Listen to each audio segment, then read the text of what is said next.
Hey guys, Allison here with Hot Fired Arts. Today I'm going to be showing you a fun technique with bubble blowing. If you've been in before, you might have seen some of our samples. If you've never been in, well, come on in. So we're going to show you today how to do a fun technique. You can kind of see here in our background. The background of the plate looks like there's bubbles. Really great idea to do if you want to do something that's kind of an under the water theme. Today we're going to do blue bubbles just to kind of keep with that theme, but you don't have to. You can do bubbles in any color you'd like. Here we have it on a mug that we did with kind of like a grayish green. This gives it a little more of a fun kind of texture rather than the idea of underwater since it's not blue. But you can choose any color. It's fun to layer them. You can put bubbles on top of bubbles, whatever you like. But it's great for a background. Once the bubbles are on and they pop, then you can paint right on top of it. You can put details, which is really cool. Okay. This is a really easy technique. Kids can do it. Adults can do it. So let's give it a try. So you're going to need a few things. I have a Dixie cup here. Just has a little bit of water, soap, and the paint color I chose, which is a blue. I'm going to make some blue bubbles today.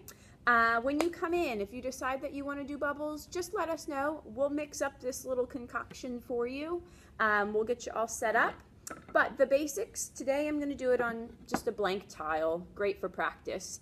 And it's nice and easy because it's flat. You're going to see here that flat objects tend to work best for this. We can put them on vertical objects like a mug, but I'll kind of explain how to do that here in just a few moments. So really easy. You're just going to take your water, soap, paint mixture, and you're going to mix it up really good. Sometimes that paint settles to the bottom, so give it a good mix. Okay. Then you're going to stand up a little bit and you're going to stand over top of your piece, whether it's a tile or plate, whatever it may be. I'm going to stand up and I'm going to blow bubbles like I did when I was a kid with chocolate milk. Okay? When the bubbles come up, I'm just going to let them fall onto the tile. When they fall onto the tile, I'm just going to let them pop and they'll leave the outline of a bubble. So here we go.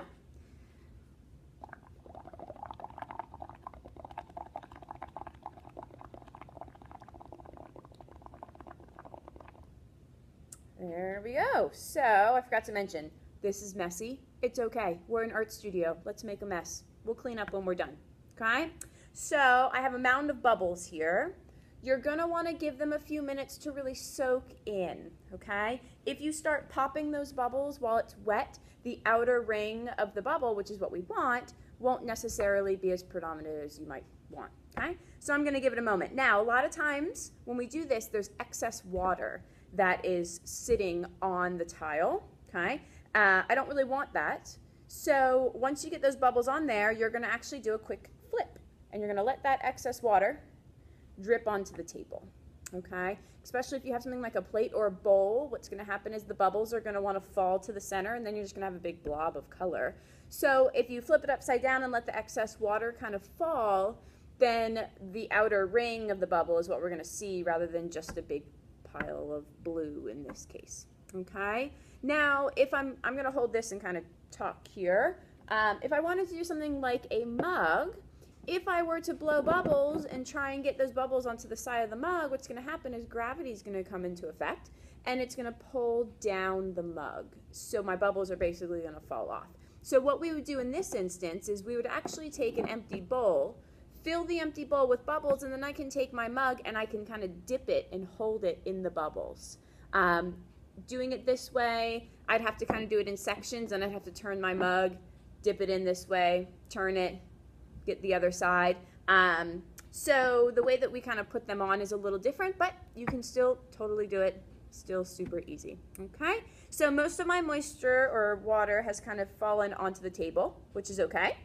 But now on my tile, most of the bubbles have popped. I have a few residual ones. I'm just going to kind of pop them a little bit for the sake of time. Okay. And now I have some really cool bubble outlines. Now once it's fired, some of the really lighter ones will become more predominant and we'll be able to really see them. Okay. After this dries, I can paint right on top. I can put any details I'd like. Okay. Like I said here, We did kind of an under the water theme. We actually took a little boy's foot, we painted it orange and did little footprints and turned them into fish, which was really cute. Great as a gift for mom, dad. Any kind of handprint footprint is really good. All right, so come on in, give it a try. Bubbles, nice and easy. Come on in this weekend. Lots of people coming in making teachers gifts this time of year. You still have time.